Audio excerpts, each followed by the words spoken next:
टोलोलो टोलोलो टोलोलो टोलोलो.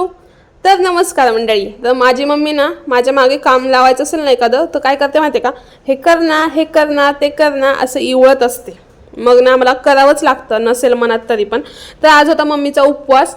तर मम्मी म्हटली की मी शेंगदाणे आणि बटाटे कुकरला लावले, त्याला फक्त फोडणी दे. म्हटलं ठीक आहे चालेल. आणि मम्मीच कॅमेरामन आहे आज माझी, बघा तुम्ही, तिनेच हा व्हिडिओ शूट केलाय. तर इथं मी गॅसवरती कढई ठेवून घेतली. मम्मीने शेंगदाणे आणि बटाटे उकडून मला कापून दिले होते, बटाटे उकडलेले. तर इथे कढईमध्ये तेल टाकलं, एकदम झटपट आहे उपवासासाठी, नक्की करून बघा.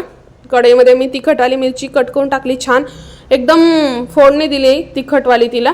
आणि यामध्ये शिजलेला बटाटा आणि शेंगदाणे टाकून घेतले, वरून मीठ भुरभुरून घेतलं चवीप्रमाणे. जास्त खारट करू नका, खाऊ नाही वाटत मग. आणि फ्राय करून घ्यायचं, लो फ्लेम करायची. मग आधी मिरची तडका देईपर्यंत ना हाय फ्लेम करायची, म्हणजे तेलामध्ये सगळा तडका उतरतो. तर तुम्हाला ही रेसिपी कशी वाटली कमेंट करून सांगा बरं पटापटा. चला